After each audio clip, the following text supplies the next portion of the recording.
tout le monde, c'est Axel et Sébastien de Keyati. On se retrouve aujourd'hui pour notre première séance de dégustation virtuelle. Et on va commencer avec le thé vert Hakuna Matata qui est un thé glacé parfumé à la mangue et à la vanille. Préparer un thé glacé, c'est super simple. Il y a deux techniques. Si vous avez la patience, vous pouvez infuser à froid pendant quelques heures jusqu'à toute une nuit votre thé. Ou sinon, vous pouvez l'infuser à chaud, laisser refroidir 15 à 20 minutes, puis servir avec beaucoup de glaçons. Alors comme vous pouvez le voir, l'ingrédient principal du Hakuna Matata, c'est le thé vert Sencha. On voit bien les grandes feuilles ici qui composent un peu la majorité du mélange. Ensuite, ce qui peut sauter aux yeux, c'est les morceaux de banane sec, comme celui-ci, qui sont là pour apporter une petite touche de douceur, un petit peu exotique au mélange. Pour celles et ceux qui n'aiment pas trop la banane, ne vous inquiétez pas, son goût reste très léger dans ce mélange. Ensuite, vous trouverez quelques morceaux de fruits, il s'agit de mangue et de papaye, qui sont là pour apporter une petite touche exotique et fruitée au mélange. Et enfin, finalement, assez subtil dans le goût, on retrouve des pétales de rose et aussi, je ne sais pas si vous le voyez, des petits pétales de lavande qui sont là pour donner une petite touche subtile mais qui, je trouve, sublime le goût de ce thé. Passons à la dégustation. Donc tout d'abord, on passe à l'odeur. Et vous allez voir, ce thé, il sent super bon.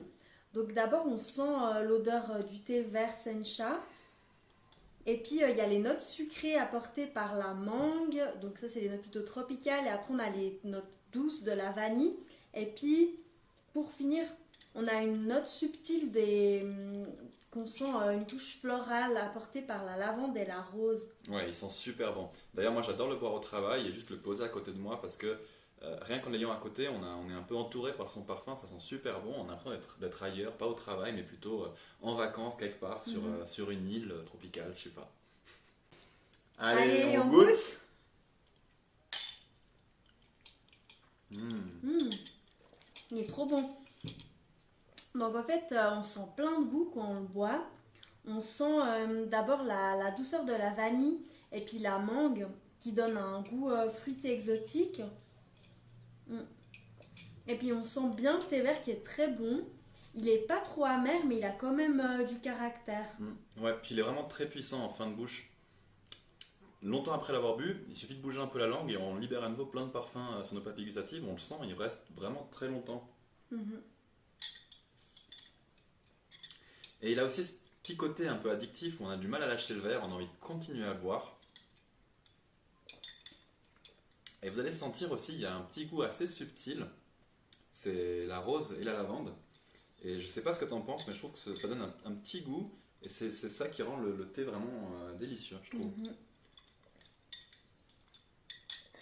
Si vous avez aussi senti les fleurs ou si vous sentez d'autres choses, dites-le nous en commentaire. Donc pour conclure, c'est un thé vraiment trop bien pour l'été. Il est doux, fruité, léger, mais il a quand même du caractère et puis il a un goût qui reste bien en bouche. Et donc on vous conseille vraiment si vous voulez vous rafraîchir cet été. Et en plus, c'est parfait pour remplacer les boissons sucrées. Si le thé Hakuna Matata vous plaît, ne tardez pas trop. Comme vous le savez, nos collections sont éphémères. Ouais. Et celui-là, il a eu beaucoup de succès. Je pense qu'il ne reste plus qu'une dizaine de sachets. On espère que cette dégustation vous a plu. Dites-nous en commentaire comment on peut s'améliorer pour la prochaine. Et on se retrouve très bientôt pour des nouveautés chez Keyati. À bientôt.